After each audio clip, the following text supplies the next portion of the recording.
Welcome back, everybody. We're gonna do the last part, the Japanese part. Kamchatka. It's basically Japan, get the continuation of the Japanese storyline, which I really personally appreciate because I'm Asian kind of reasons. You hear that? The ship is going down any day now. That noise is bringing in every zig for miles. Are we really going in there? Unless you want to freeze to death this winter, then yes. Okay. Siphoning gas Let's from see how this every car goes. in the hold will take a week. We'll be lucky to find any gas. In a few days, it'll be too cold to make these ones. You got a better idea? I'm all ears. They heard us. Let's go! Cover me, I'm reloading! William Henry Harrison. If any of you have seen that show Parks and Recreation, one of my favorite shows of all time, because first off, I personally do believe it is a very, very funny show, and I think they do satire pretty well. Obviously, a lot of it is tinged in bias and doesn't make any sense and doesn't correlate with reality as many of us know. And also, I just think the reality that they tried to make the one objectively conservative character into a villain type or antagonistic role, and he ends up being quite literally the best character in the show, which I always find ironic in Ron Swanson. And no, he's not a libertarian by definition. He's literally a conservative. There's just no other argument to me about it. And especially because he was a fundamental libertarian, then there's a lot of things that he would absolutely be allowing that his character would not. Let's just put it at that. Because he's probably the kind of person that's more of like a little anarcho-libertarian. And, like Ayn Rand, for instance, didn't believe in neutering her cats because, she didn't want to deprive the cats of their own sexual pleasure against their will, kind of thing going on, It's like, I get it on a foundational level, but it's also like, there are certain moralistic things that do have to go into certain, and who knows, it might just be my misunderstanding of libertarianism, which is a fair point. I don't ever really consider myself a libertarian.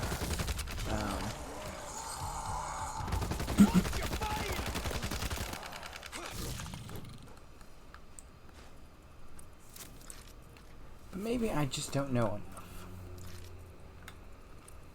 enough. But they do have one episode where it is about the state of Indiana, where William Henry Harrison made his roots. He was originally born in Virginia, but that particular episode was about him.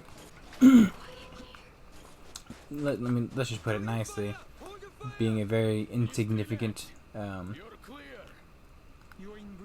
president and individual, which I always find funny, because he served quite literally like less than a month or two in political office. Let's get them back to base. We can't lead the swarm back. You good to fight? We have wounded, but yes, we can fight. Stay behind the gate. Now, how does that come to be? Well, let me give you just a brief overview of William Henry Harrison, because he is a president that no one really talks about, and also one that's kind of scary if you really want to have, like, how do I put it? I think people have issue today with the, let's say, political machinations that are going on. You know, whether you like, you know, the old man that's currently in office. You know, it is a little scary that they're willing to put, you know, him out and effectively run the country over. Hey, you know what? Let's put someone that clearly isn't sundowning to, you know, maybe run things. The point is that people will do things for power and power purposes, and you know, whatever idealistic virtue they wish to try to exude, you know, they're more than willing most of the time to give up, you know, their foundation, their idealistic perspective, and their honor for power. And William Henry Harrison, in a lot of ways, I think is the first real culmination of that. He is a president that, quite literally, whether fair or not, the more I read about him, the more I kind of just go, I get the ick. Like, I'm just like, ugh. You know, the more I read about him, the more I just start really disliking this guy. Come on. Yeah, got you, bro. Oh.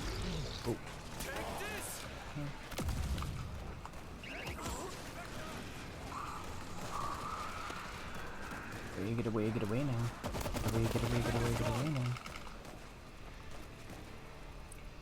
Cover me, I'm reloading. Is that one still working? Do not let them through. Still have to protect the Russians? Are they coming from? They're coming from the east.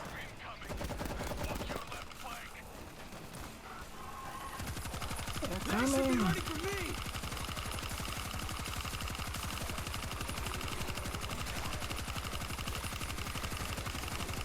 The Eagles are coming.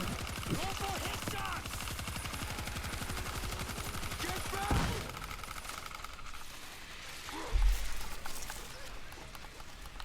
Hoot, ha, hoot.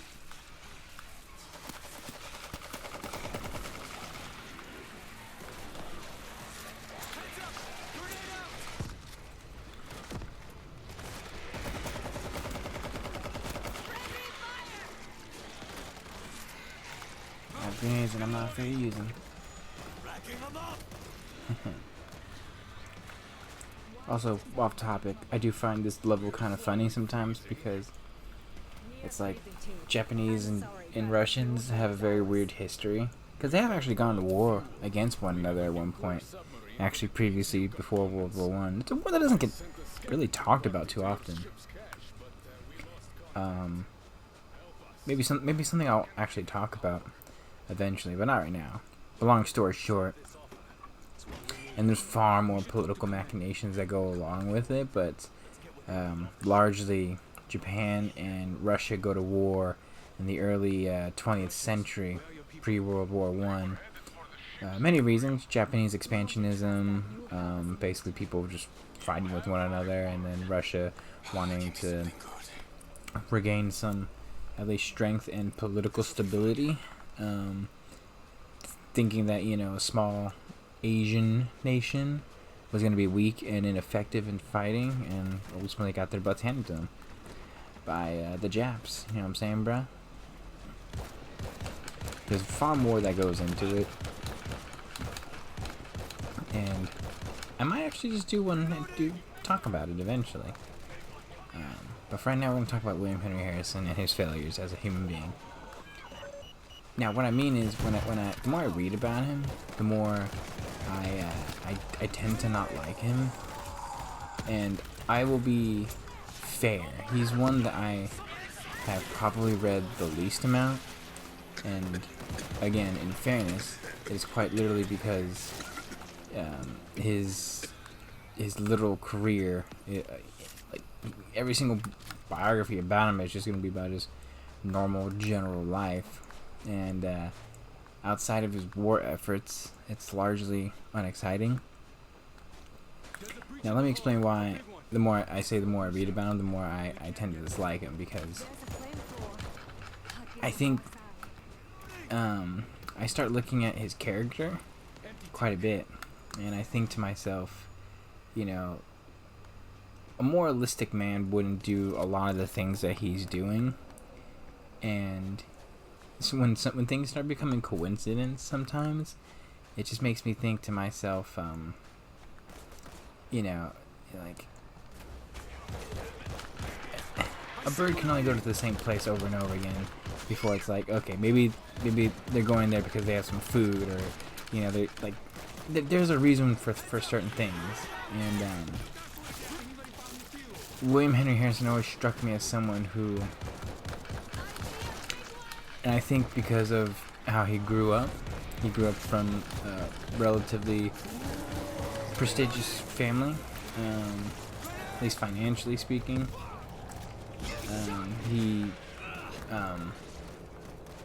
Although I think he was really, I think he was the youngest of like 7 or 8. Like, unfortunately, which, you know, back then, despite having money, he was born during the American Revolution, I believe. He would have been around that age. He ends up God,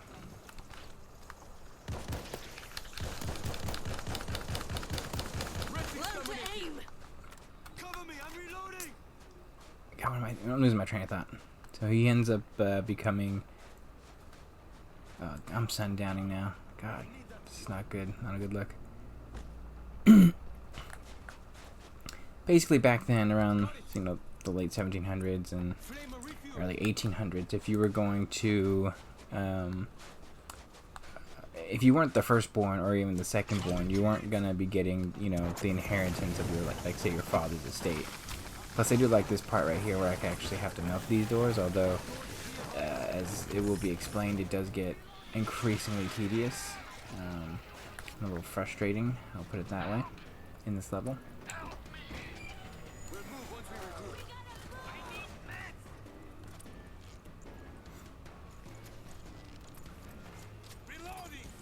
Tatsuo, what the hell, bro? Steered on the other side of this cargo hold. If that Russian is lying, this is all for Can I nothing. heal Tatsuo? I'm suspicious of them all. Still a bad taste from our Kamchatka welcome party. Yeah, what the hell? Screw you, Tatsuo. All right, good to go.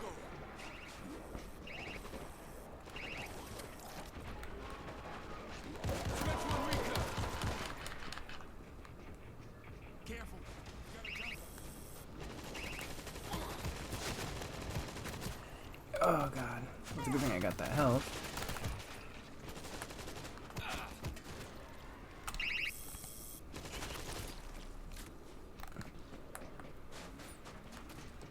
What do we have here? I think he grew up because he was the youngest, and unfortunately for him, there wasn't a lot of money. He originally wanted to be a doctor, ironically, when he was younger, before he joined the military. But he found he just didn't have the aptitude or care for that, and I just think he grew up probably pretty scared about his future in a lot of ways, which is understandable. But he ends up basically doing a lot of things growing up that just seem shady. That's just kind of just the only way I could probably decisively put it is, Make noise. hang on, I'm gonna text someone. Just objectively, just shady.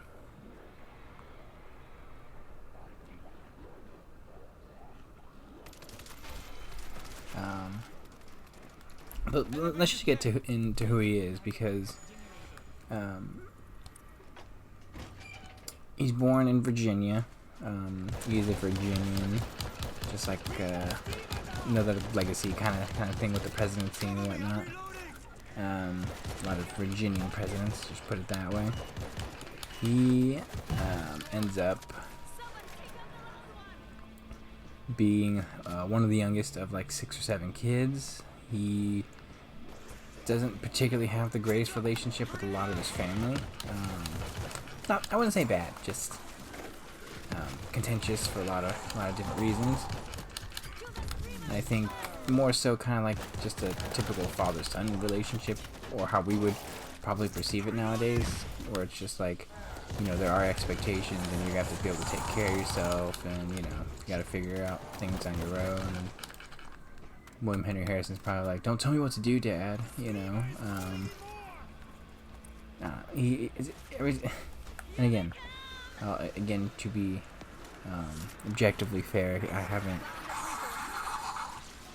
he is one that I have looked probably the least into. Although his accounts are always pretty clear. I don't know if that makes any sense, because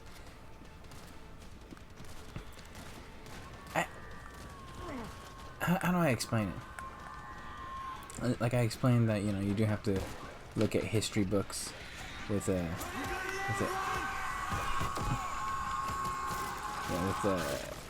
eye of wariness, and you know, I tend to look at him and think, you know, I'll be fair, I think historians kind of got it right, you know. Not like a garbage human being, but you know, just someone who had just different objectives in life and perspectives.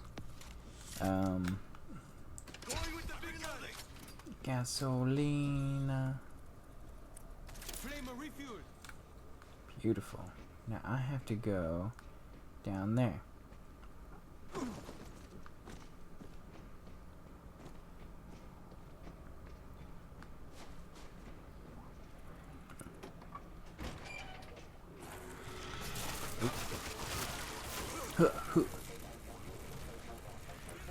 Got it. Heading to the generator. I didn't even need to melt the door. What? I guess I'm just that good. Okay.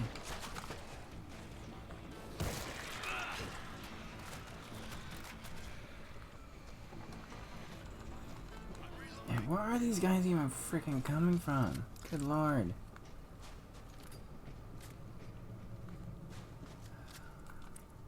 It's not enough. Keep looking. Nobody's getting past this. The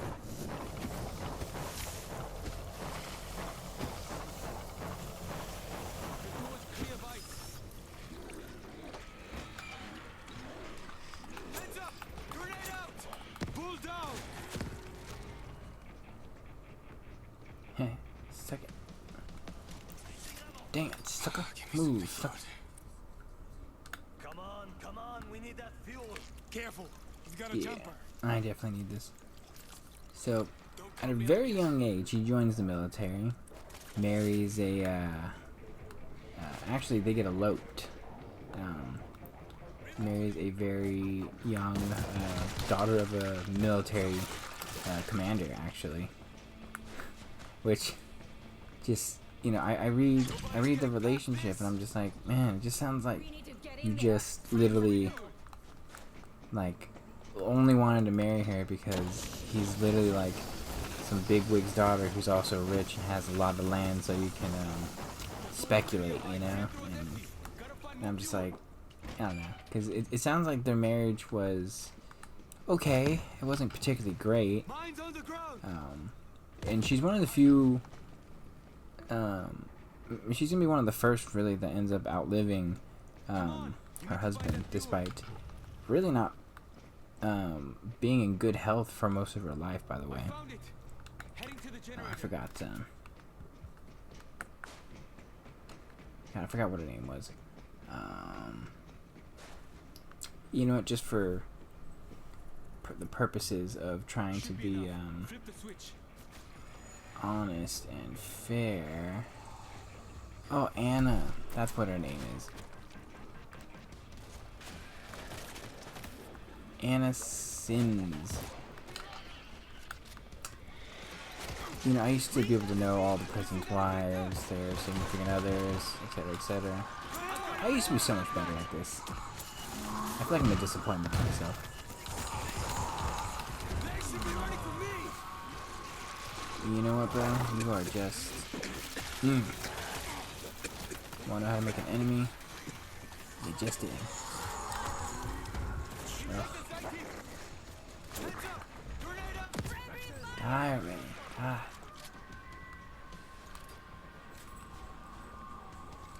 this isn't happening. All right, good to go. Kill the screamer! Fast! Cover me, I'm reloading. Yeah, and I think ultimately that's just like what I come to the conclusion of with William Henry Harrison. That's a screecher.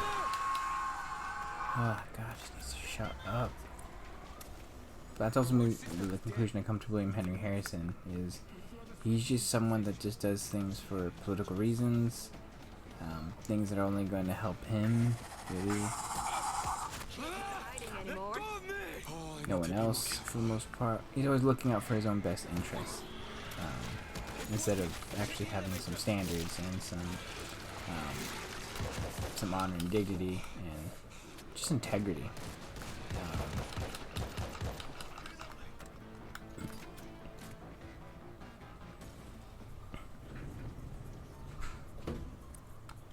All together? Good. Let's go.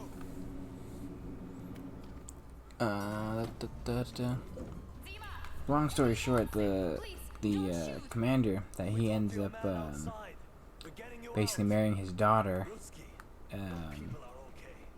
you know, even he was like, that's why I like some of these books, because they always end up just having a lot more honesty than I think How long to find what you need? than they want to try to actually exude. I remember one book was like, you know, he felt wary that there was a line in the book where it's like the admiral or the commander was like felt extraordinarily wary of the reality that, you know, William Henry Harrison only married his daughter for certain speculation, financial reasons, but ultimately the two did end up becoming prospective and cordial pals.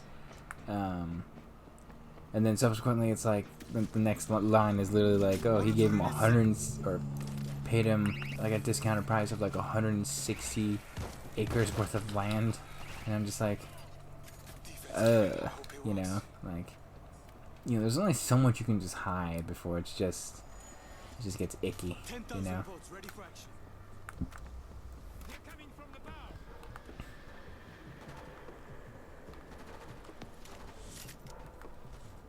I'm telling you, just read some of these books, and you're gonna come to find that like they will objectively lie to you about a lot of stuff.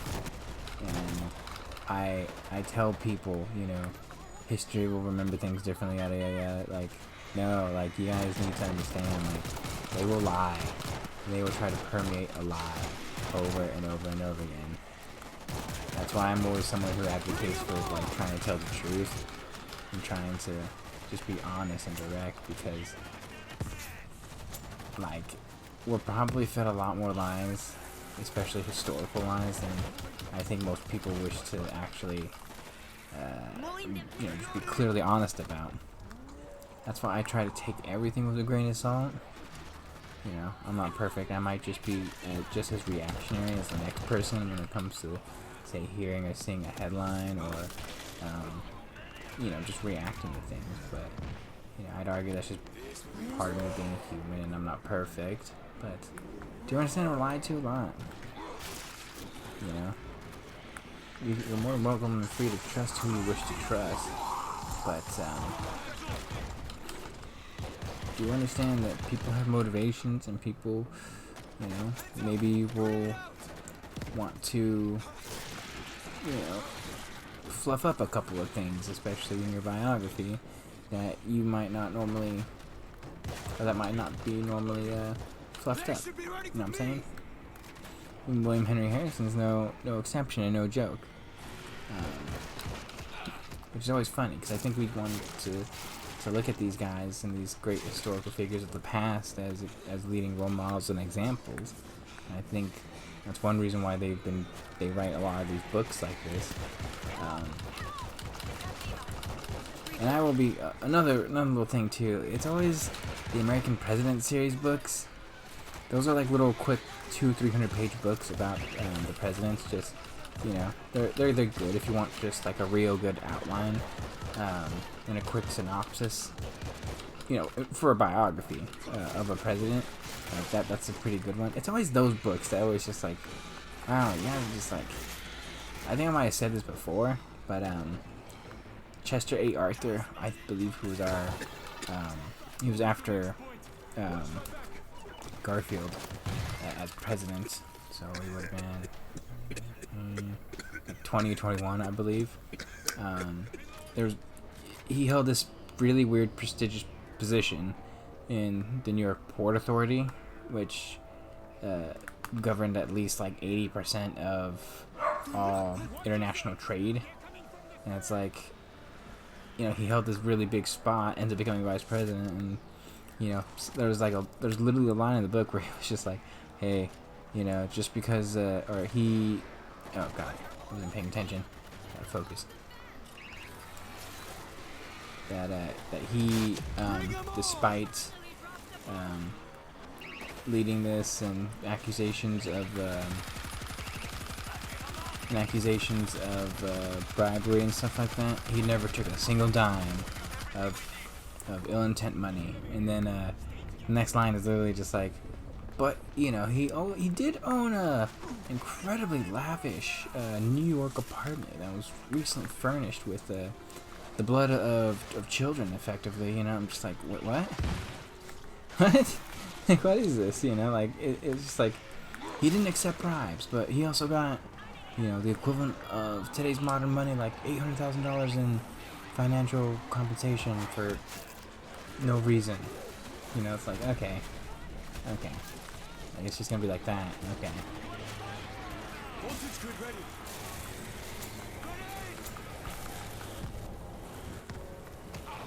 Oh, what am I doing? I'm over here fighting, and they're just like, bro, what are you doing? I owe you my life. But he does the military thing. We made a deal. Oleg and his deals. Looks like we are working together now.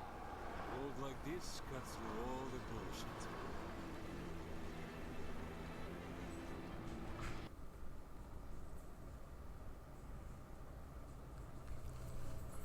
Beautiful.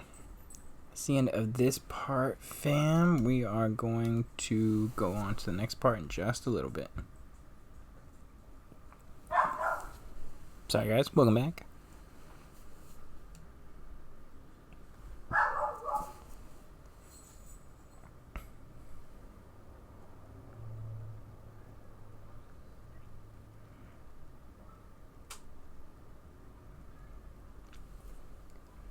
Prepare the local power grid. Anya, do you read me?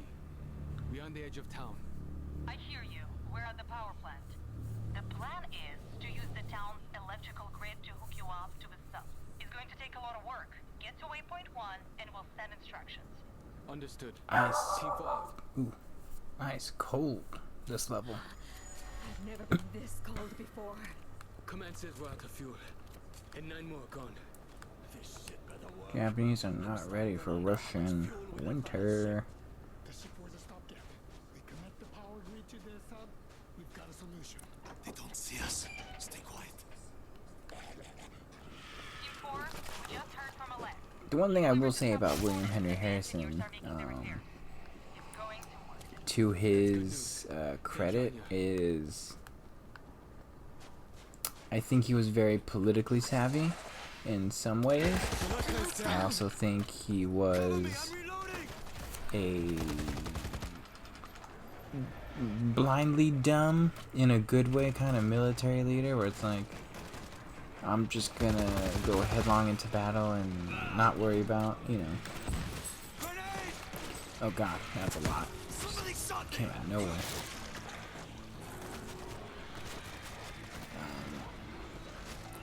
He's such a complicated person, because I think he was a terrible military leader. And strategist, I think. Although I think that's more due to an overconfident nature, more so than anything else. He's fought in many, not wars, I would say, but he's participated in a lot of military campaigns, most notably a lot of the Indian Wars. that permeated the early part of the 19th century. So like, you know, early 1800s, Seminole Wars and stuff like that. He's all a part of that. That's actually where he gets a lot of his Great. Let's keep pushing. fame from, killing the God, why can't I think of his name? As a Native American leader. Was it? It was God. It's objectively gonna bother me. I'm sorry, fam. I do have to look this up because I feel like I should. Oh, Tecumseh. That's who it was. Tecumseh and Tippecanoe. Two like real, just, you know, alpha Native American leaders who were going against the white man and stuff like that. That's where he got his big breakthrough, I guess you could say. Everyone knows the famous Tippecanoe and Tyler too. Scout rifle. I do this. Okay. Okay, got it. Some warmth. They don't know we're here. Okay, got it. Okay, someone switch on the substation. I gotta stay warm, fam. But that comes much later. Mayor, do you have power? We've got green lights. Team 4. More so around the time of the War of 1812. Where he ends up leading a large contingent of soldiers against the British as well during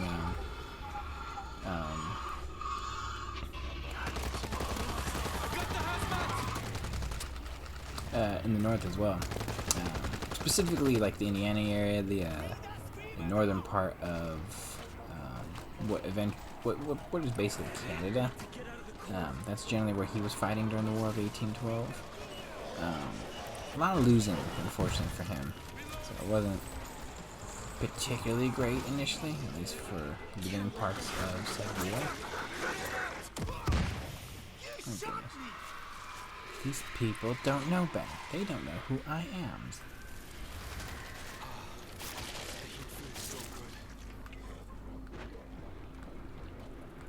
Eyes peeled. No idea what I'm about.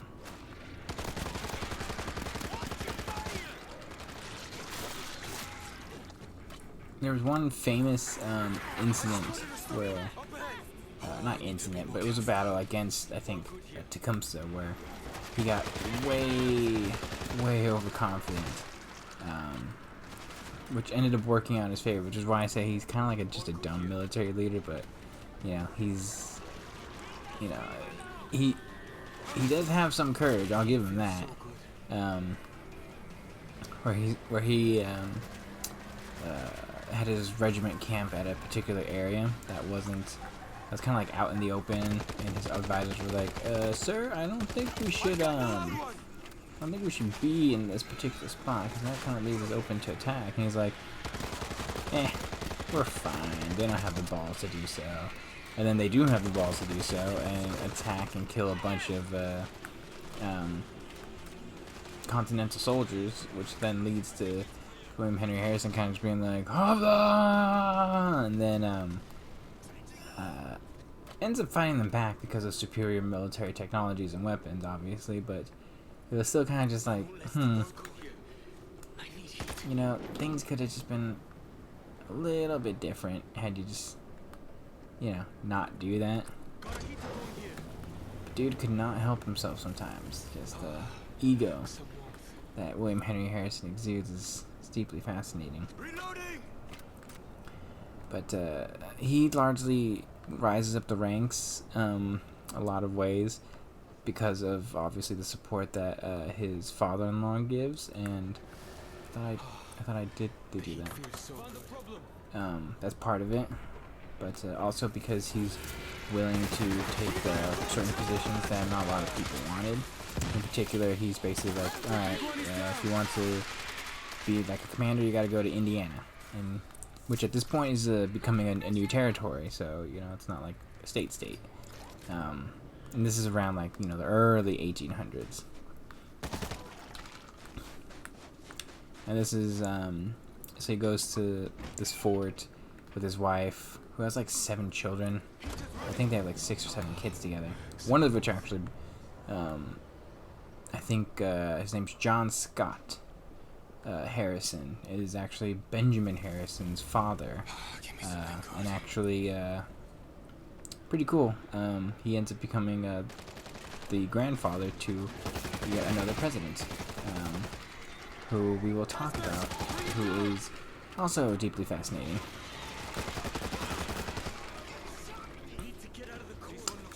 But in order to, you know, improve his military career, his standing with his father-in-law, and you know, just trying to rise through the ranks and actually gain some semblance of a career, he ends up going and moving towards basically what is now, you know, Indiana or Indianapolis, I believe. Oh, this is what I'm looking for. Yeah, give me that. Yeah, give me that bad boy.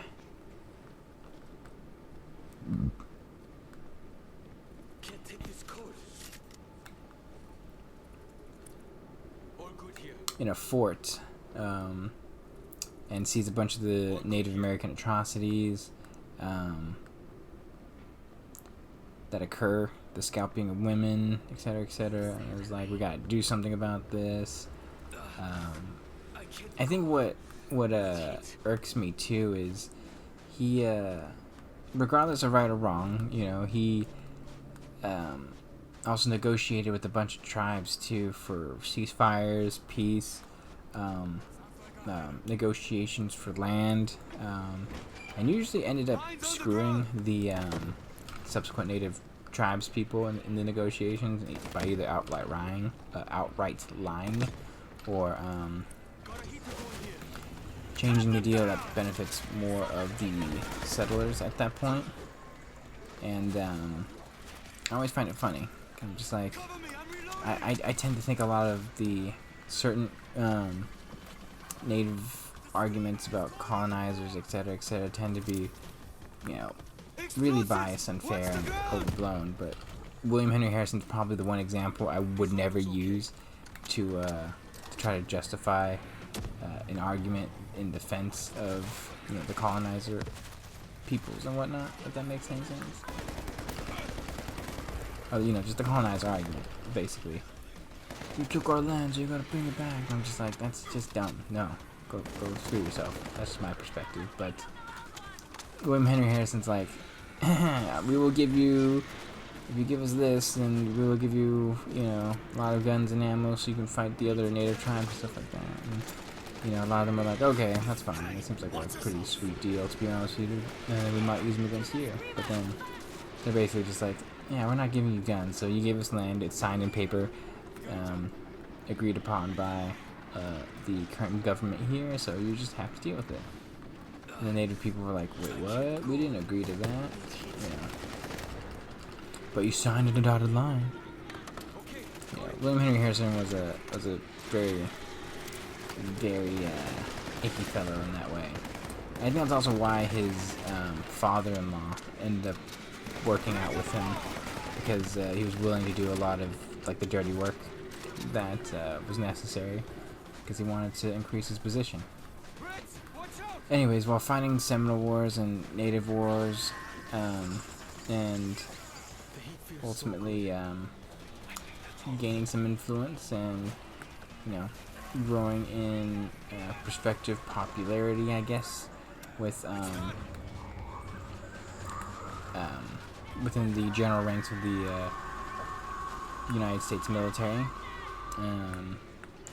William Henry Harrison ends up getting a bunch of accommodations and is asked to power plant, which was weird. Can I just hop over this? I really don't want to. Oh, I can. Sweet. He ends up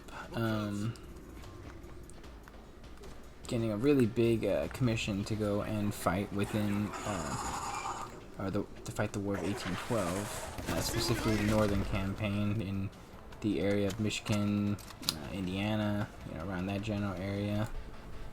Hang on, I'm gonna text someone real quick. But that's generally where he was fighting at, Andrew Jackson.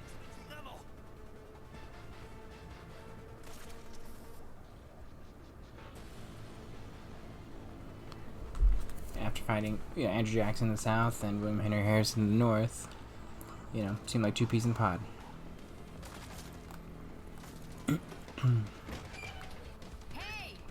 It always seemed like he went against the word of his, or the wills and wishes of his wife too. A lot of the times,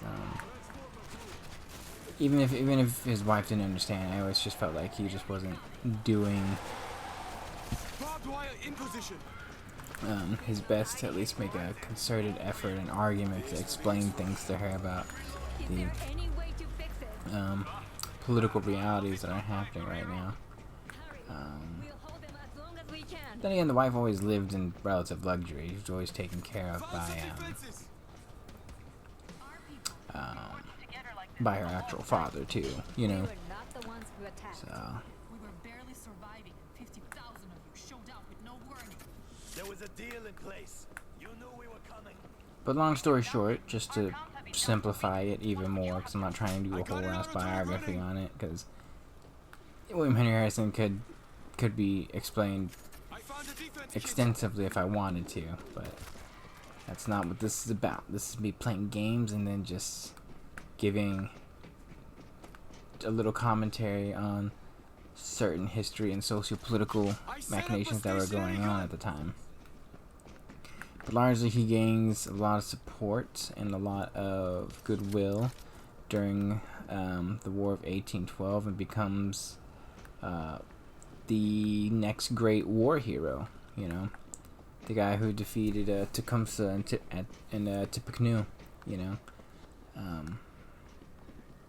and really, definitely, let's just say, abuses to a certain degree a lot of the,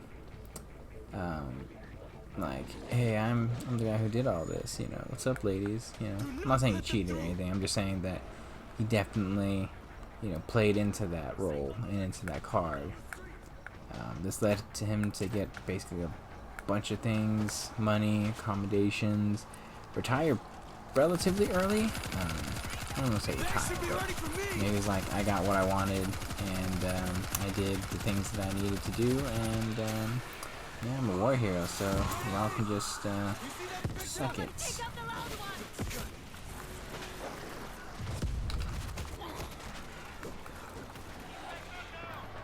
And who wouldn't? I'll be fair, Now his politics always, it is difficult to really,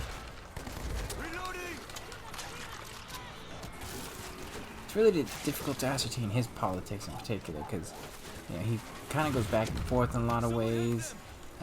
It's not very defined. I don't think he was very particularly, ingrained in one particular issue or not. I forgot, did he have slaves? I don't remember. I'm pretty sure he did have slaves, if I remember correctly. Which is why it was a bit of a controversial issue when he did become the nominee. I think, which is ironic because it's like, when he became the nominee, he wins against the guy that doesn't own slaves, and it's like, okay, but I'm a Democrat, I'm trying to... Politics is fascinating.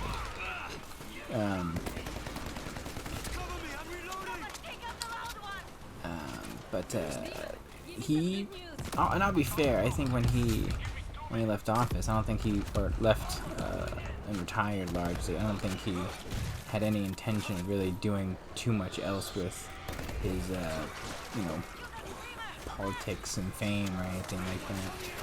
I don't think he thought like that either. I think he was just very like, I got what I wanted, I'm done, don't need to think about it, don't need to deal with it anymore.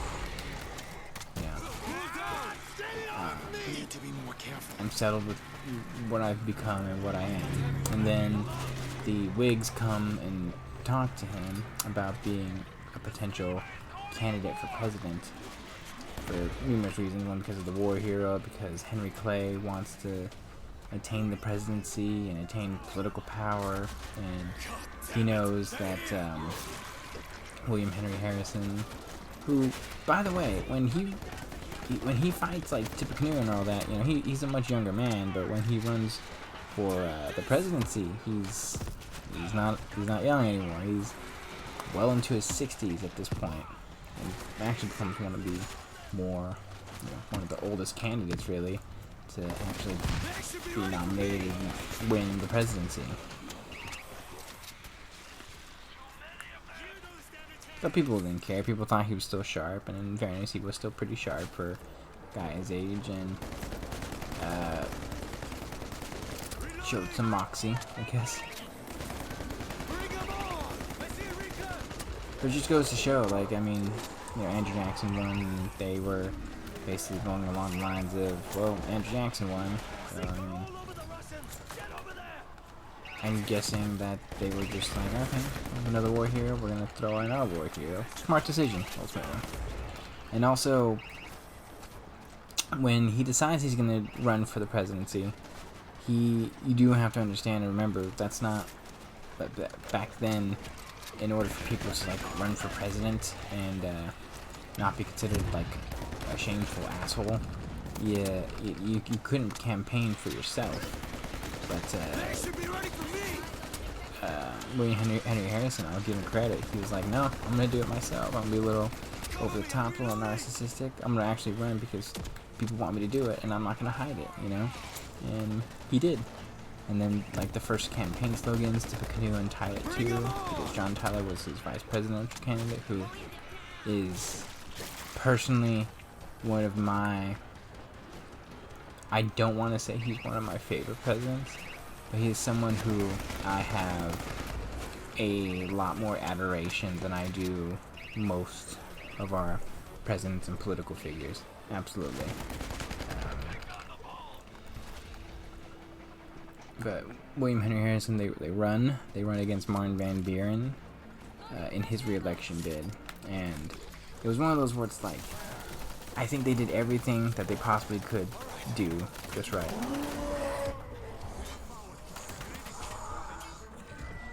Alex, this is Anya.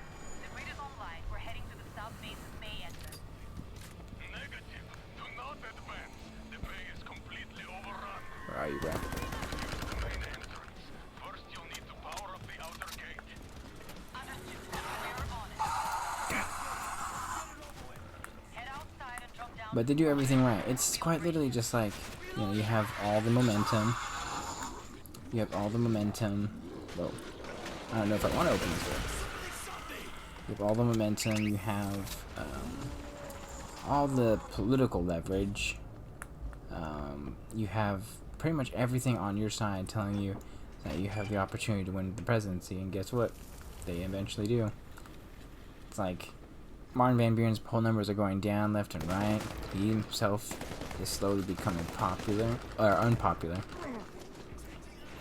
While William Henry Harrison is hitting all the right notes and the right points, especially about the annexation of Texas and whatnot. Seems like he's largely for it. Actually, I take that back. I don't know if he was actually largely for it, but he certainly was antagonistic against it. Memorize the order. Ooh, combat shotgun. Old to remember it?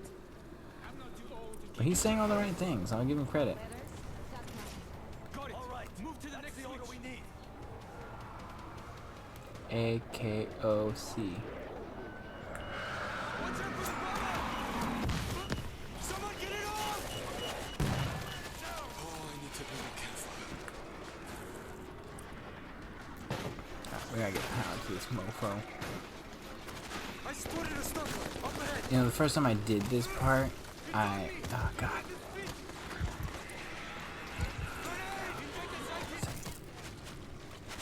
Dang it, sucker. Move, sucker.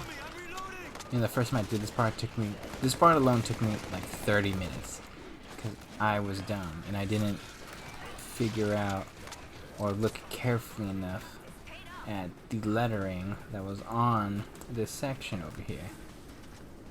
Yeah, so you basically just have to follow all that. So I have to find A, K, O, C. Simple enough. And I pretty much just have to follow it in that particular order. I should be good. And I think it is randomized, which is extra fun. So I gotta find K, O, C.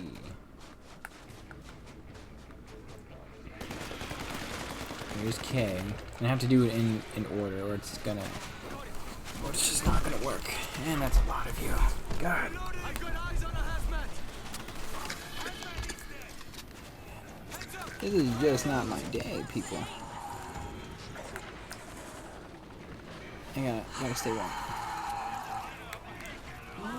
Sorry guys. Just needed to get warm. It's no excuse.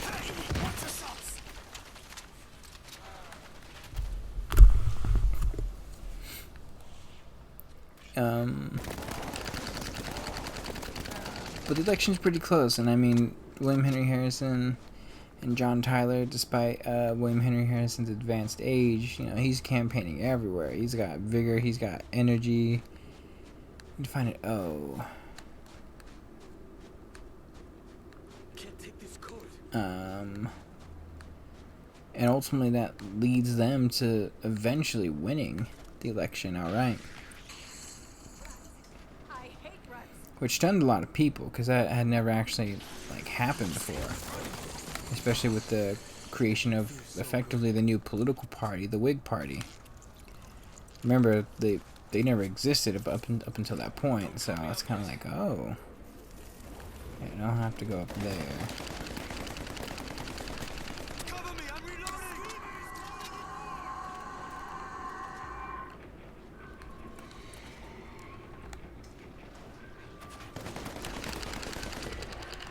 Bring that screamer down. Need to get out of the code.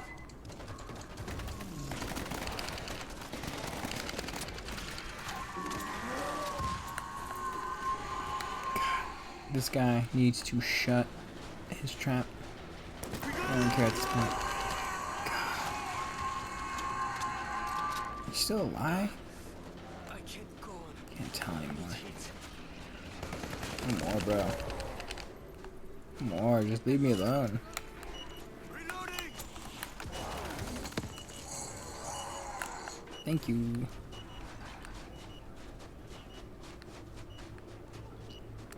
The frick are you, O? Seriously, where is O at? Oh, yeah. K, O. Move to the next switch. I think C was back in here.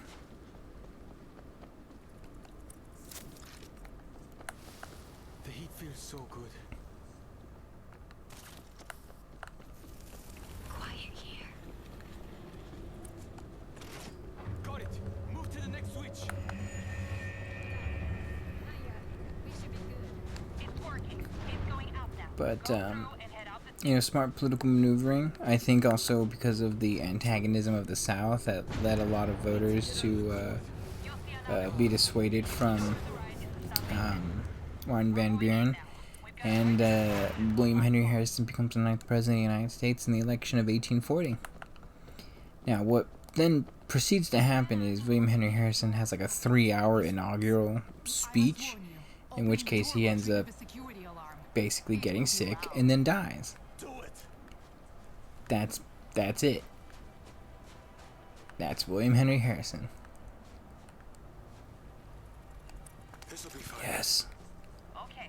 More battle rifle, please. There's really not much else to do or talk about when it comes to him. The only thing I can really talk about when it comes to William Henry Harrison at this point is just what could have been, which 10,000 votes. Ready could to have been march. pretty scary, if I'm going to be honest, for a lot of reasons, because, you know, I think it's one of those things where had he been president, a lot of things could have happened I hope he walks. that might have actually changed the course of history. I think it's like, who was controlling who? I mean, imagine at that time, like, Henry Clay controlling almost a borderline destitute William Henry Harrison, just taking advantage of him while he's just incapable. I just think about these things a lot. Machine gun is ready.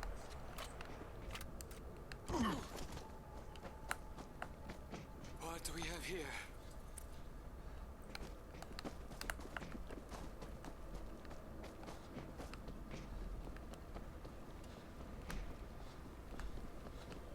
Okay, I think we're gonna be as good as we're gonna get.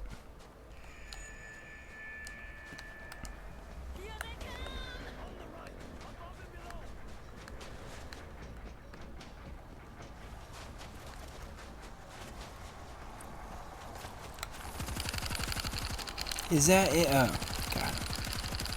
You know, I have to open my big mouth a lot. I have a huge mouth, both in size and volume.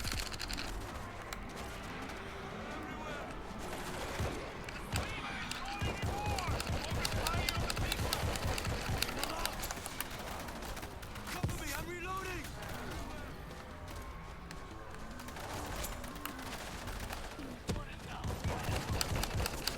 Oh, crap. Forgot.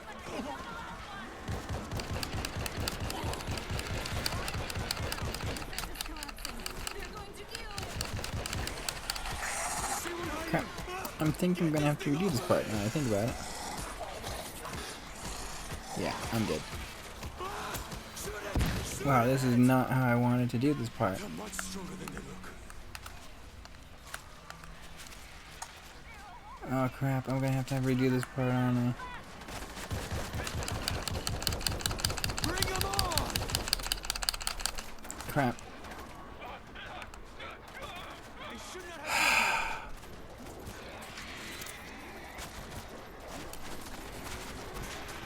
They're clearly alive, but whatever. Okay. That's just upsetting. Right at the very end, too. You know what? I'm gonna do this part a little bit later, but I will redo it. I will see you guys soon. Alright guys, welcome back. We are redoing this level again. Taking some time off for just a quick moment. Done some soul searching. We're gonna do this level properly this time, and hopefully we can actually complete it. Anya, read me. We're on the edge of town. I hear you. We're at the power plant. The plan is to Let me use move the my town's microphone a little bit electrical grid to closer. hook you up to the sun. I'm telling you, this game does not play around. And we'll send instructions. Even on an easier level, they can just, Team 4 out. you know, creep up on you pretty quickly. I've never been this cold before. Command says we're out of fuel. And 9 more gone. Shit better work. I'm starting to wonder how much fuel we left on that ship. You know, after taking a little bit of time off, Connect this power grid to their sub.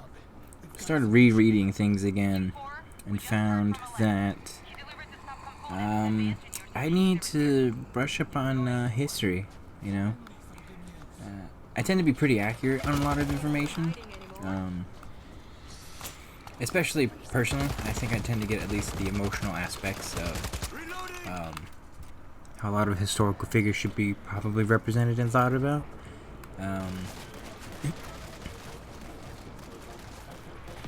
But American history in particular is a very complex, brutal beast in its own right, of just complexity after complexity after complexity, and a lot of, let's say, shenanigans going on, more so than I think people would ever rightfully consider. And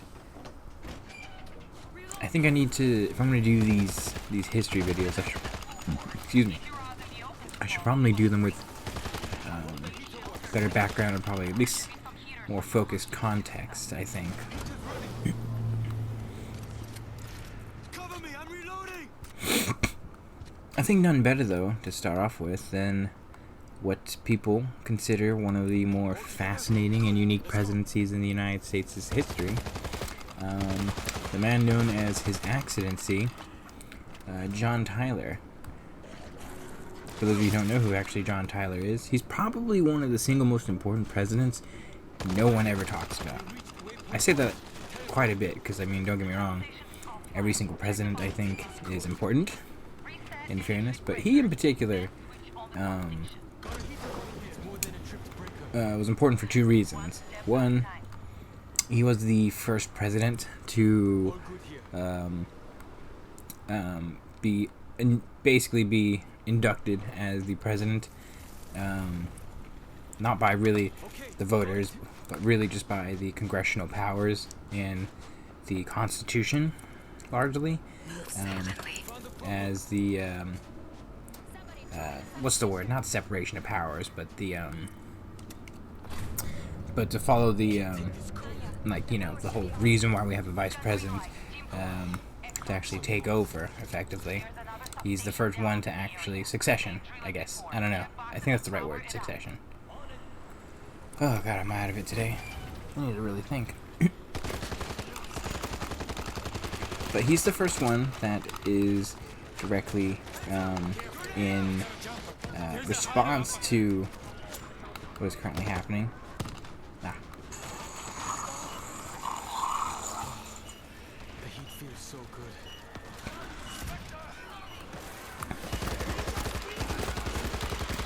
And he's the first one that's going to prove whether or not the line of succession can and or should even work.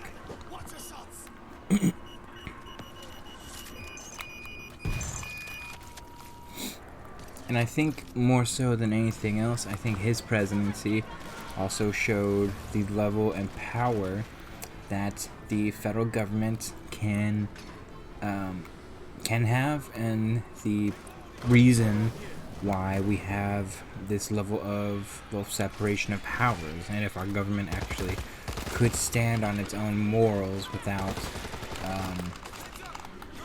basically falling into complete and utter chaos and degeneracy. Now what I mean by that is if we have the right people, hypothetically, could we rest on the fact that you know, there's going to be enough people that can make an impact, even if it's a small group of loud outsiders? Could they hypothetically be individuals who can how do I put it, create government gridlock more than anything else, for the most part? Can we have a government that can, will, and should be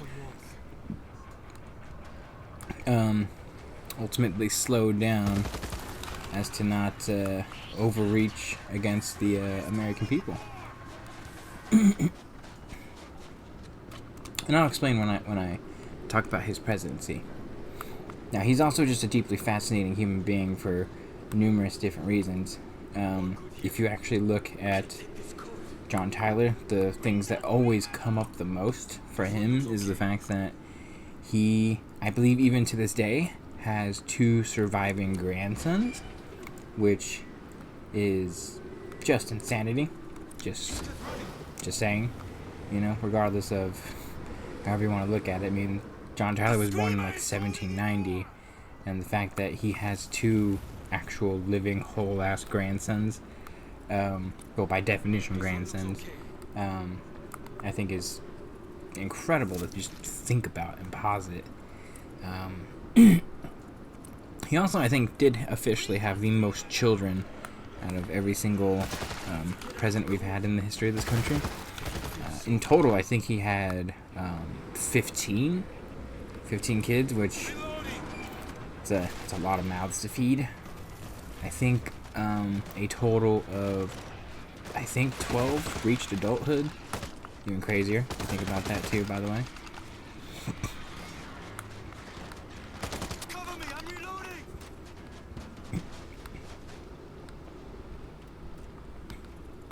Need to get out of the court. Now, he grew up, he was a Virginian, one of like 8 or 9 presidents that came from the state of Virginia. This one looks okay. Really, I think ended up being really the first president born post-Revolutionary War. A very deeply old school kind of young kid growing up. It's very hard to explain John Tyler.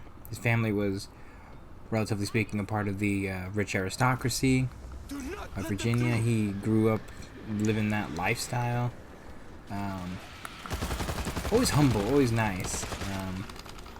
You know, his family was like planters, farmers, but big land speculators and whatnot. And basically because of that, and also just because of his views, I think he tended to be quite popular with a lot of the people that would be his constituents.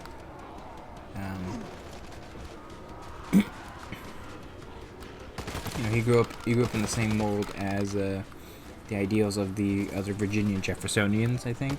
Is a good example to probably explain him as.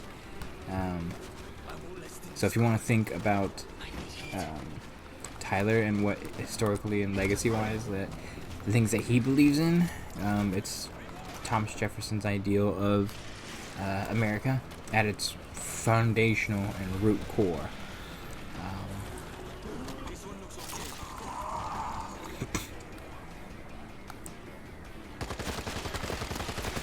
Very smart man, very publicly savvy man.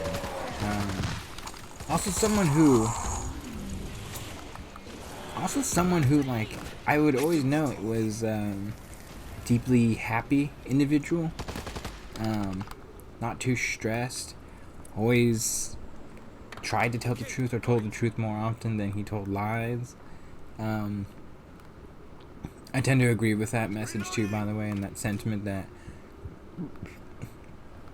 out of every single president that we've had, he's one that I think historically gets so much crap for things that are both completely out of his control and because of him just trying to do what he's supposed to do, and I think unfairly just getting criticized or bemoaned for being like, hey, like the whole point of our government is to make sure that we don't have totalitarian dictatorships and bloated governance and stuff like that. So like, yeah, of course I'm gonna basically be the person that's gonna halt a bunch of things. So why are you guys getting upset with me when I do what our government's supposed to be doing, you know?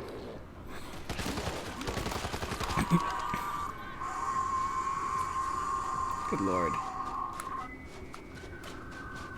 This is not good. Can I just shoot this motherfucker down? I can.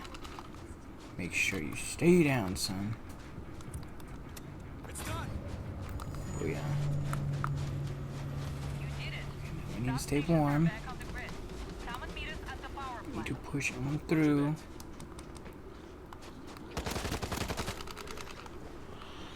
Is there a heater around here? That's the question. Pretty sure there's one over here that I turned on. I would like to stay warm and heal myself first.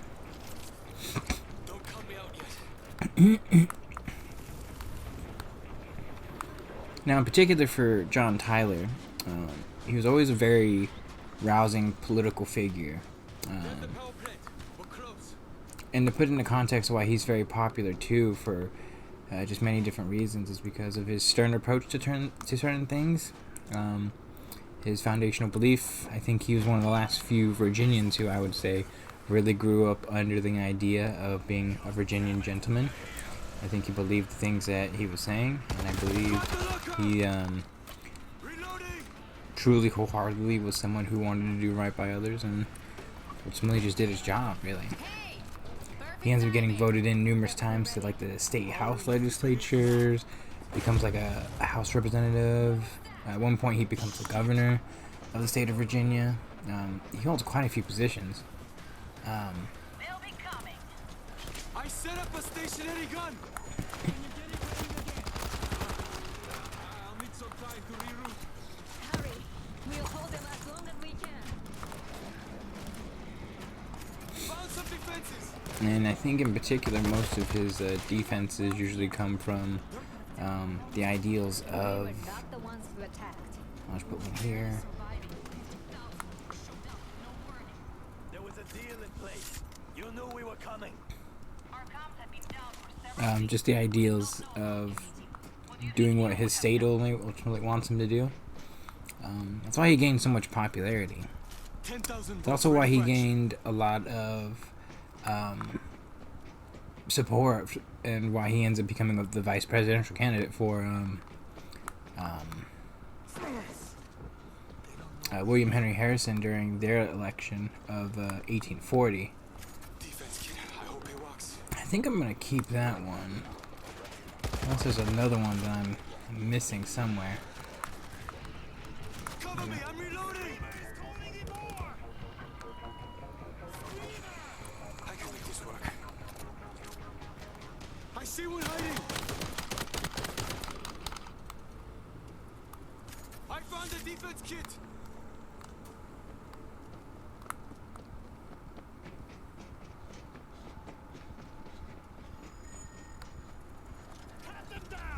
Machine gun is ready. Okay. I should also, I think, in fairness, point out the historical realities of the particular time in the era. The issues that they were all facing, Bring 'em on. and try to help understand the political realities. I think the politics which permeated and dominate that time and era. Because, like I said before, I think you have to be able to look at it from a certain modern perspective, because how a lot of these things become laws, rules, and regulations I always find fascinating. Because the more you read about them in books, the more it's like, oh, there's like 50,000 backroom deals happening. I don't know, do these people even believe the things that they're believing? And I'm just like, just fascinated that the historical legacy of these issues is much more complex, I guess, than it probably even remotely should be. Case in point, none other really just, foundationally and politically charged ideals and events, they don't differ with the issue and problems that came with slavery around this particular point in time.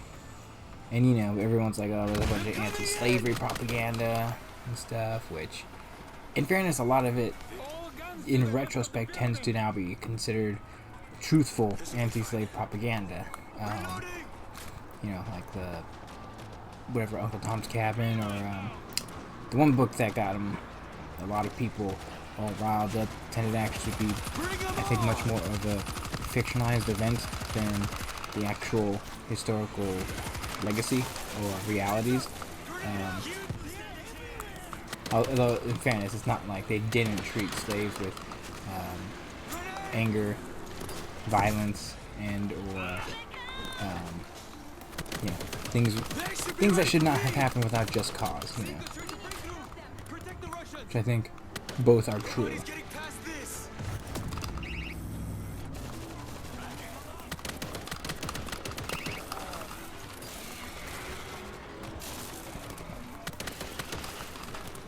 We got a full charge! Pull down!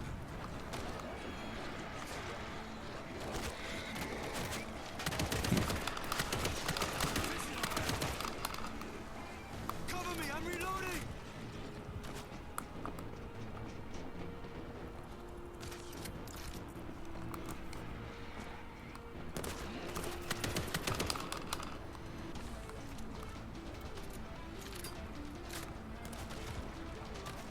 Such a fascinating political figure, though. He, John Tyler is one that, The grid is online. We're heading to the south base's bay entrance. Negative. Do not advance. The bay is completely overrun. Use the main entrance. First, you'll need to power the outer gate. suck it, bro. Understood. We are on it. Outer gate. Let's get it over with. Head outside and drop down to the courtyard. We'll be on radio. One whose legacy I think is important, should be talked about more, but I know he was he did everything, basically. He was a part of everything. Give me something. One of the first and open Democrats of his era, too. Very much in line with the Andrew Jackson portion of the United States, and Head into the building on the left. Look for Charlie. ends up switching his allegiance from becoming a Jeffersonian to much more of an actual hardline Democrat, which I think is fascinating for two reasons. One, he was one of the first, so I mean, I'll talk about like a real trendsetter. He's one of them, an avid supporter, by the way. But it's also because he actually goes against the grain in a lot of ways to what ultimately EMX. Okay. But he basically does eventually go against the grain, doesn't always agree with the things that Andrew Jackson proposes, agrees, and in fact, actually, at one point during the Andrew Jackson presidency, while he's a member of the House, a prominent member, mind you. I mean, I don't know a classic example today of a prominent member, but I guess maybe if, like,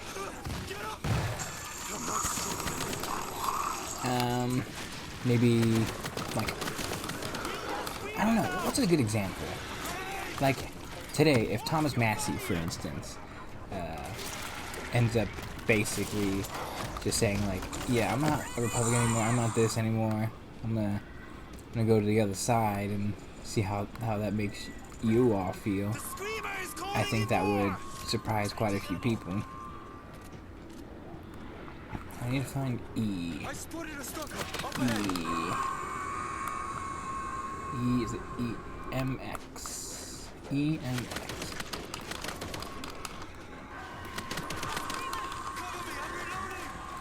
M is there. Do not let them through.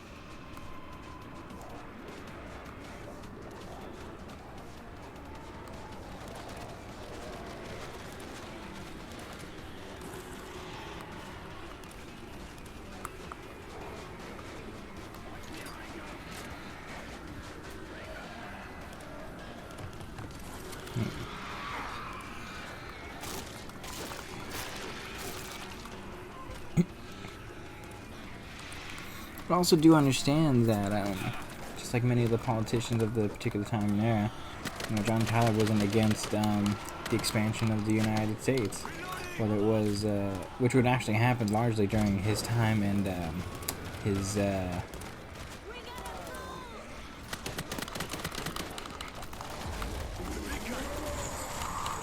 big one is down. They're all down. Find E. EMXT was, you know, the expansion of the United States, specifically more so into the west. The Rocky Mountains are being explored around this particular point in time. Cover me. I'm reloading. Various different states are actually being up there are being admitted to the Union. Florida ends up becoming one of them, I think, eventually around this particular point in time. I think it might have been Polk's term as president. Green light. But you know, from, let's say, 18,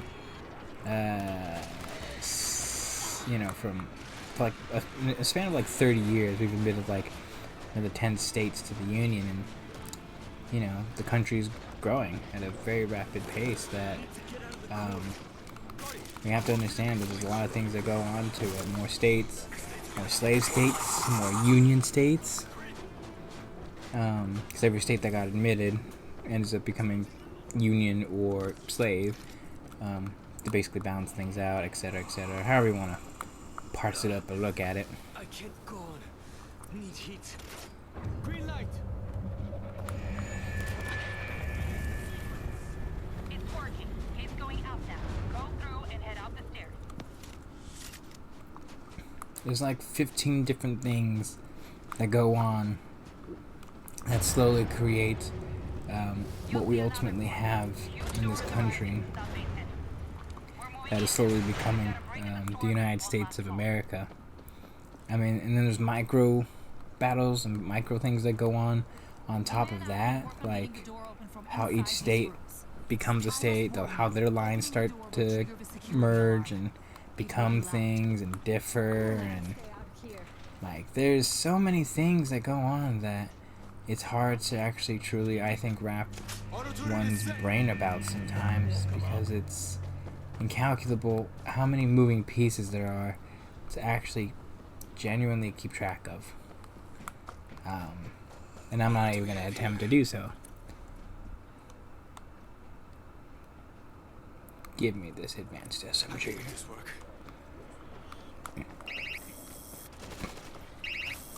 I found a defense kit.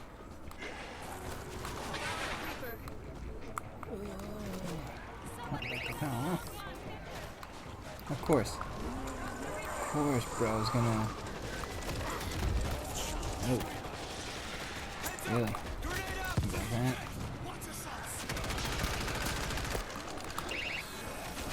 I got an auto turret running.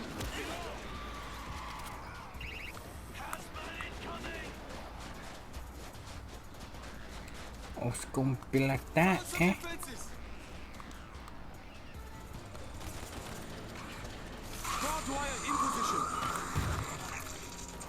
You see that, Inspector?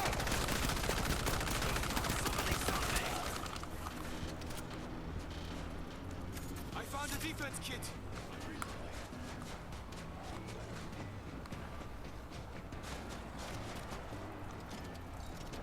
Auto turret We're is just set. about ready. This time, we are not. Oh, yeah. This'll be fine. They're coming down the Super hill. battle rifle. Give it to me, Daddy. That came out way wrong. No, that's not what I meant. Or is it what I Got meant? heavy weapon. I don't know anymore. The lack of sleep is not doing it for me.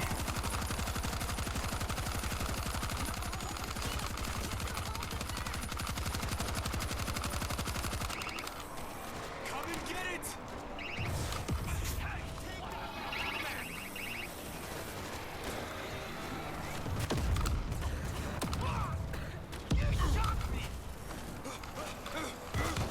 They should be ready for me. Grenade. Come on. Reloading.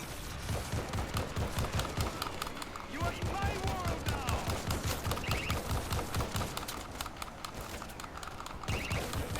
Come on. There we go. Protect these fools, son. Actually, I might need the SMG to be honest with you. Okay.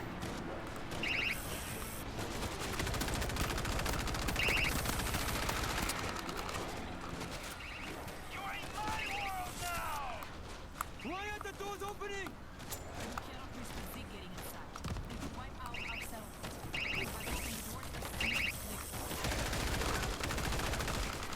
Cover me, I'm reloading! Bring that screamer down!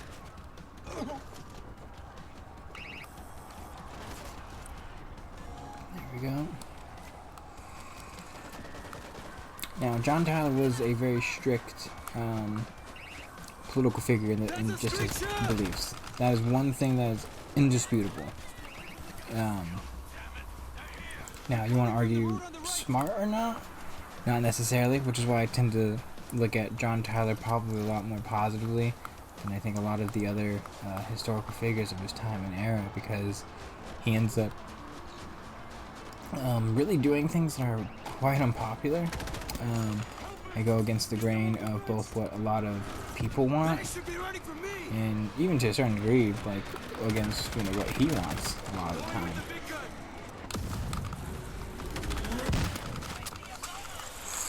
Ultimately, he does what he thinks is right for the country, which, I think I give a lot more credence to than not. Bring them on! God. Lord, people, stop coming.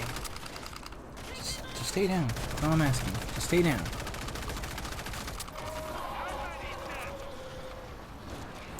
More coming. They should be ready for me! I don't know how much more I can take of this, people. Big boy down there, too. Get them off the fence! Why are they opening the gate?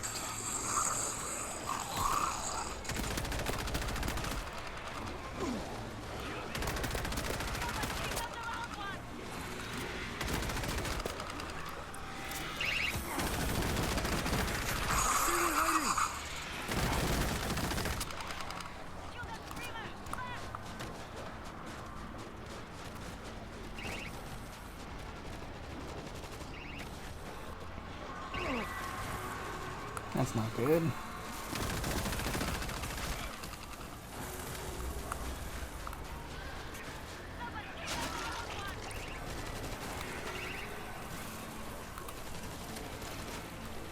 So far, this isn't what I imagined in terms of the level, but we haven't lost yet, so I'll take what I can get. Ooh, I think we did it. I just gotta protect them. That's not what I'm thinking. There, you did.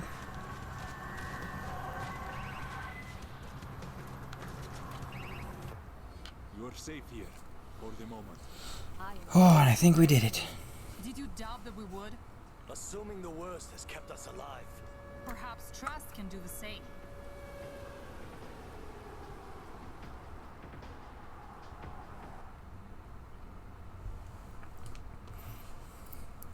Thank God.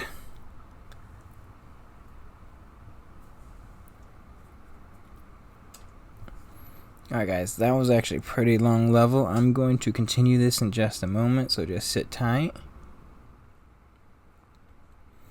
Welcome back. Guys, I think this is going to be the very last part of the World War Z Let's Play. We're going to do it right. We're going to finish on John Tyler. We're going to finish this level. We're going to do it first try. We're going to do it well.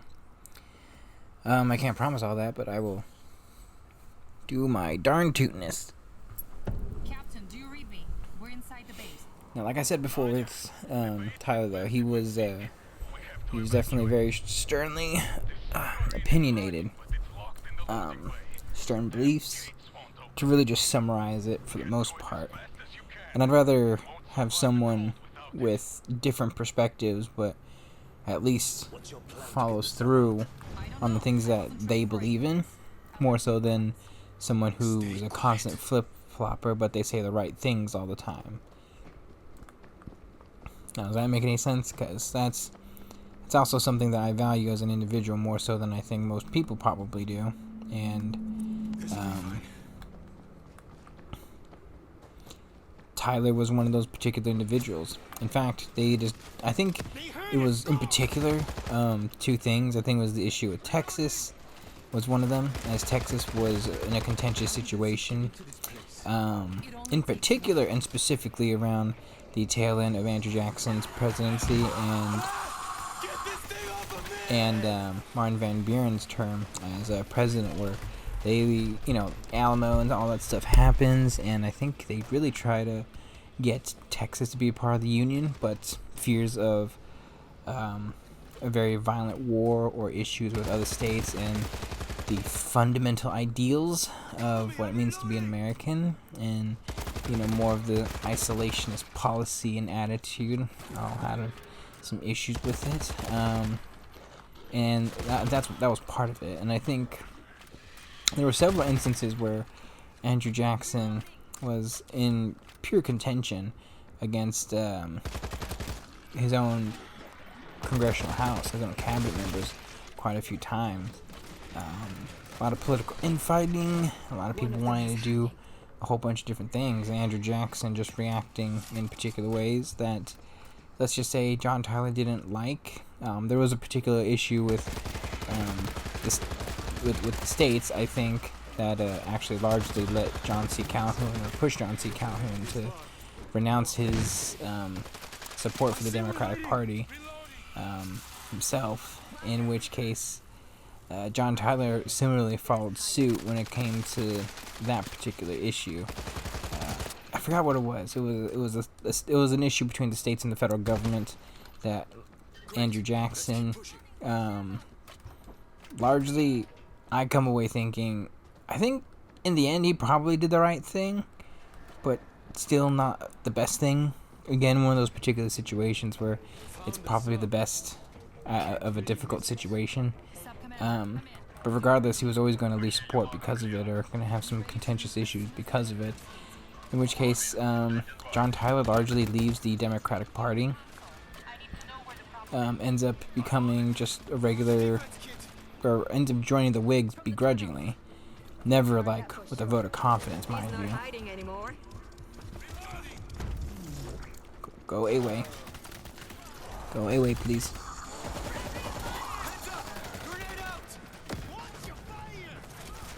Thank you. Where do they come from? I forgot. Should I put one here? You know, they should put one here, shouldn't I? Because they're coming from everywhere. Now I think about it, this whole back area that they're going to be coming from potentially. I have run. I have lost. 10,000 bucks ready for exercise. The city wall.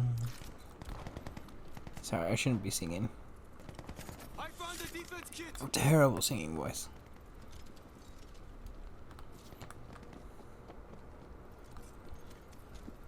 I got an auto turret running.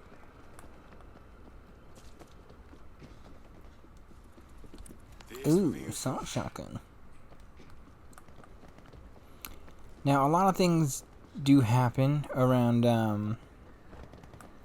around this point in time too. I know John Tyler's wife was always very sickly. She does die. I think that happens all in Office, because I think John Tyler actually becomes one of the, if not the first, sitting president to actually lose a wife in office and then remarry while in office in a very, let's say,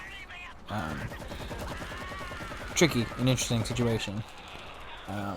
Because his second wife ends up being like very, very young, to a point where I'm just like, dude, like, what are you doing? You know. But there's a quote too where she tries to explain why his second wife, I think her name was Rosie, ended up marrying him, and she basically always said, I valued wit more than I valued youth. And I'll be fair, you know, John Tyler was pretty witty back then, so you know, you never know. What strange times they lived in. But they, in particular, ended up having 7 more children. Because John Tyler with his first wife had 8. John Tyler with his second wife, who outlived him and was 30 years younger than him. Because he was born around 1790 and she was born around 1820. Not a good look, John. I'll admit that's probably my biggest negative, if anything, with Mr. Tyler. It's just that. It's like, dude, what are you doing, bro? Why are you up there? Good lord.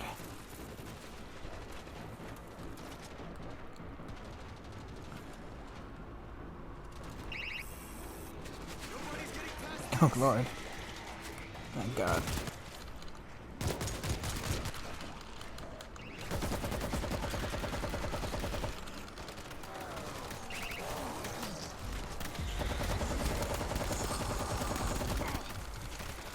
Oh, that is not bueno, as the kids say. Heads up! Grenade out! Now, once he largely leaves political office, he's persuaded by Henry Clay, who, like a lot of the younger or more prominent politicians and important politicians of his time and era, Henry Clay is, you know, a political adversary in so many ways towards many of the young Democratic leaders of that particular time. Martin Van Buren, James K. Polk, who's also rising through the ranks himself politically. You know, they're all having these contentious, let's say, ideological battles with Henry Clay. But because of his popularity, in particular with the South, and the potential, obviously, for him to become president and be back in politics once more, John Tyler agrees to become William Henry Harrison's vice presidential candidate, which leads to the great campaign slogan, Tippecanoe and Tyler 2, This ends up becoming really big for a lot of reasons. Really the first adamant and expansive campaigning really ever done in the history of this country. Really for the first time ever.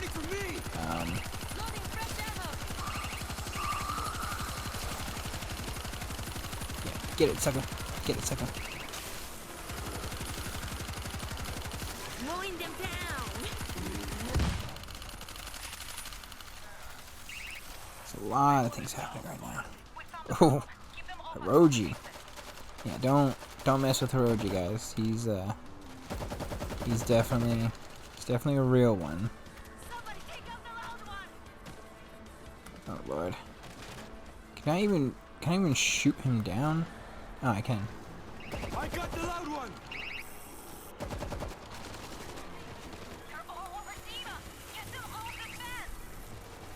Good lordy. Getting past this. Bring him on.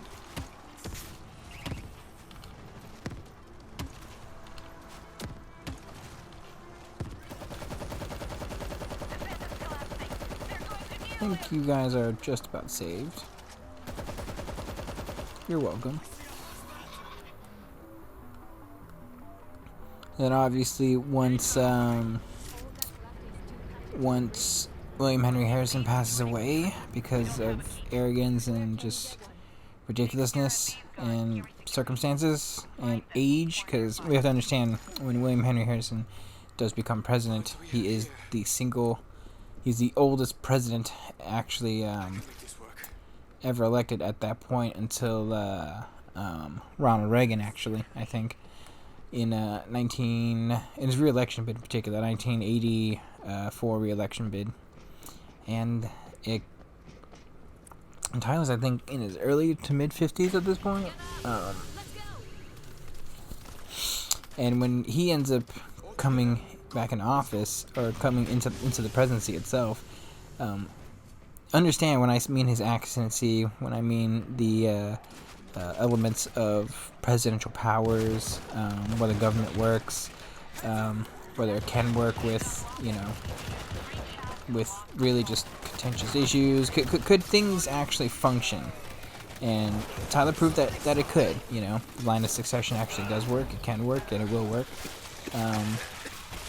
I also think, above all else, it showed who he was as a person, and I think ultimately the things that he wanted to do and really was started about trying to do. So first, let me explain what happens. When he gets in, there's a bunch of issues, because this is the first time that the vice presidency actually had to be used as the president, so there was actually a lot of issues with people interpreting the Constitution, and then people just trying to figure out what all of this means, who's going to actually do it, should there be another vice president, because I think he ends up running the entire time without a vice president, one of like 15 or 16 times that it ends up happening in the history of this country, by the way. Just keep that in mind. It certainly wouldn't be the last. But he wins, and I think there's some contentious problems that occur, because for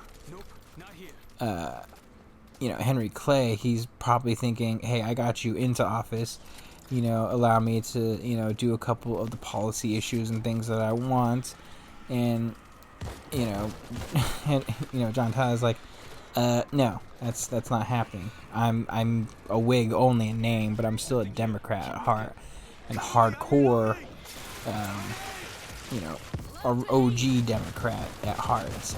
So you can stick a shovel in it, basically. And this creates a lot of issues for numerous different reasons. He both somehow sabotages both the Democrat and the Whig parties at the same time, and shows a bunch of problems with party politics, and I think a lot of things that people tend to look at. I guess what I'm trying to say is his attempts to basically stave off unnecessary, excessive government intervention and influence makes the government look completely weak, inept, and ultimately We found the key. unnecessary, really, in a lot of ways, is probably the best way I could put it. You are completely exposed at the base. He vetoed a lot of things. He's also the first president, I believe, to actually have a veto overwritten in Congress. And it was something for something just small and innocuous, like something routine. But I think they only did it out of spite, which just goes to show you that, you know, politics isn't always the way, isn't always as honorable as it seems, mind you. I'm going to try the security But chip. he does a lot of very good things, and I think he does a lot of very good things in particular that sets up his successor very well. He negotiates a lot of the treaties initially that would be, I think, in part, the northwestern parts of the United States. At least he starts those. Certainly has a deal in line to try and get Texas to be a part of the Union. Although it's stopped by a couple of things, numerously because of the politics. And in particular, just what ultimately ends up becoming crap. Wasn't ready. I didn't even realize this was happening. Okay, just survive.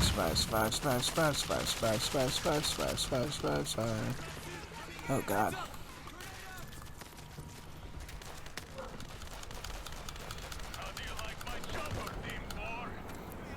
I was not expecting that. Headed to the bay.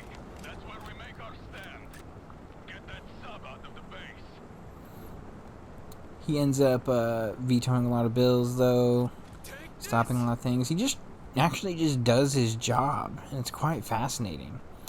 But in doing so, makes the Whigs and the Democrats look really, really bad, which makes the next election very fascinating and complicated for many different reasons. But seeing that he doesn't even get his own party's nomination and the Democrats don't want him back, he's kind of a man without a party.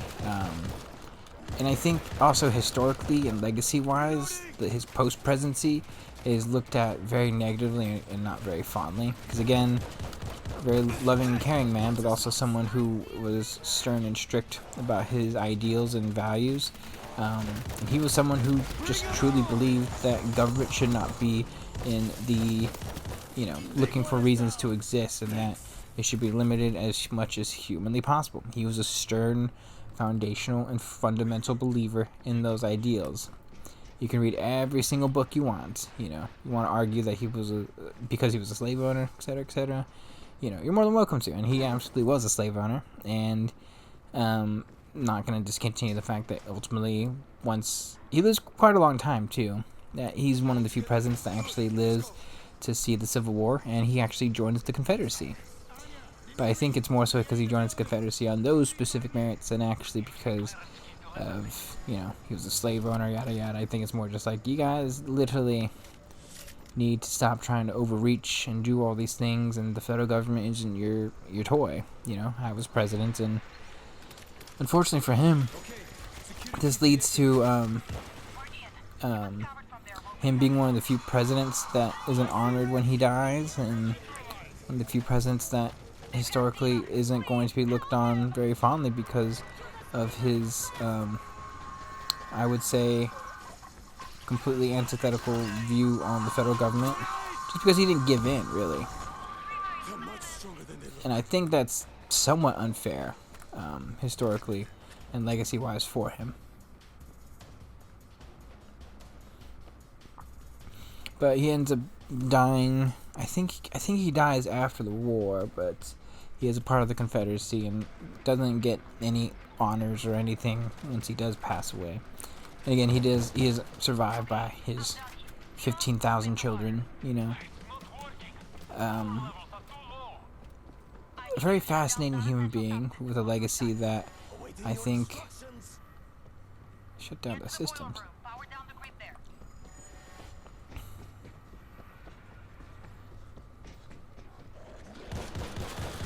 Watch your fire!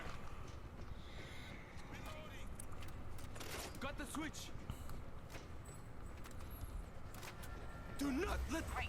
Team 4. Now, is he one of my favorite presidents? It's difficult to explain, because just because of his, you know, anti-federal government approach to things, alone, I tend to probably look at him far more fondly than I would quite literally any other president we've had in the history of the country, without doubt. That's not even an argument. But that also doesn't mean that I think, just because you're president and you believe in these things, that you're a good president or even necessarily a good man. I think it's far more complicated than that. And I think it should be far more complicated than that. Because, one thing that I think most presidents should have and need to have is some, what I would consider political savvy. And they need to have some, at least foundational understanding. Activate the locked gates, which is upstairs. And I think, I think you should care about, to a certain degree, on how you're gonna be looked at historically. Whether it's right or not, because I think some people are looked at historically that shouldn't be looked at in that particular way, and I think history is really riddled with a lot of very biased opinions that are completely unfair. A lot of people paid, a lot of historians just to make their legacies look pretty good. I'll put it that way.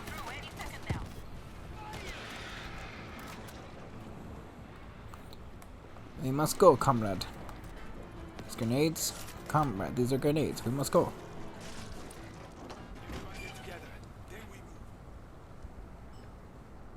Great. Let's keep pushing. Okay, we did our part. Now it's your turn. Get that sub hooked up to the grid. Oh, comrade, we must reach the surface. Enemy movement in our direction. Our people are freezing to death. Every minute counts. And there will be many more. This is where the game begins. Something good. All units, get those Actually, this is where it's gonna end. Really, legitimately, actually, just end for us. I think this will be the last swarm, really. So this is kind of a heartwarming moment in a lot of ways. And we face so many bad guys and been through quite a lot of adventures here in this game, and I gotta say it's an absolute pleasure. I'll talk about the subsequent presidents in a little bit. James K. Polk is one that I have so many complicated feelings about. I'll just detail them to a certain degree here. I'm probably one of the handful of people that actually doesn't like him. Many reasons. Historically, just in general, I think he's an overrated president. I think he's someone that I will give certain credit towards as being someone who said he was going to do the things that he was going to do and just did them. Sure. I also think he's someone who probably is looked at way too fondly in ways that I think are unfair. And I think unfair to both his successors and his predecessors. It's not, again, and it's not to say that he's not a good president or a good man or, etc., etc. I do believe he's good in a lot of things and a lot of issues, but that's not to say that I think he's perfect by any stretch of the imagination. They should be ready for me.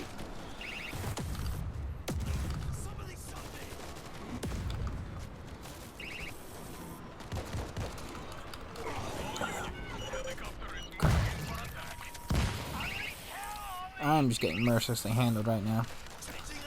God, there's so many.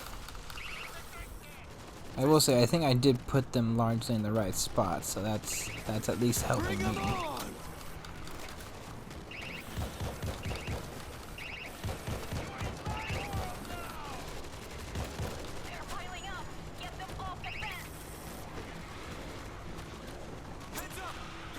Looks like we got them all. That was just the beginning. You explode. More on their way. I have an idea.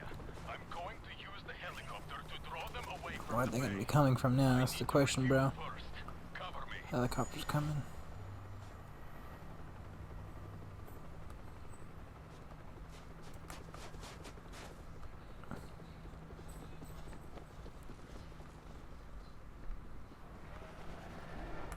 Is the helicopter feeling over here? Yes, it is. Another one coming in! Oh boy. Good lord. Trying to get up. Keep them off the chopper. Reloading!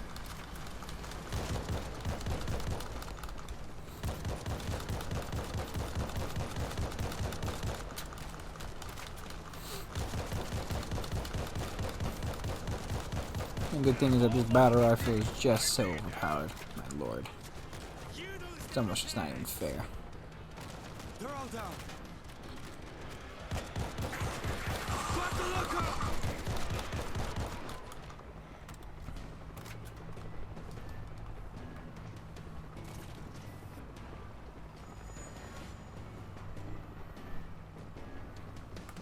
Go for headshot. Seeker making a beeline for the hammer. Keep them back. Here they come.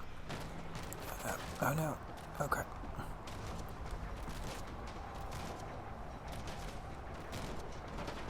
Hasta la vista, baby.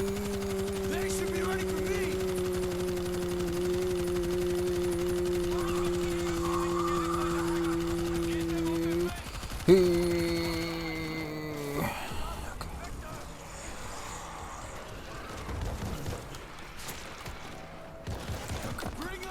Get away now.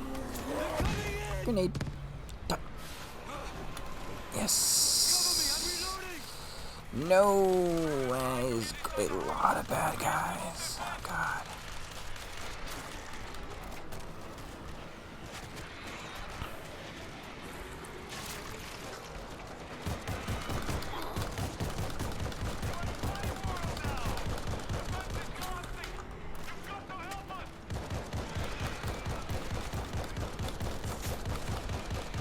They should be ready for me! Really, come on, people.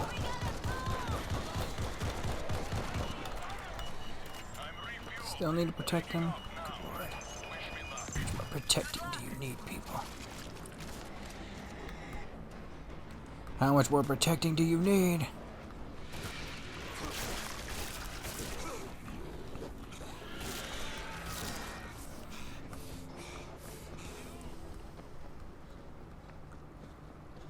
Alright, what else do I need to do? Is that it?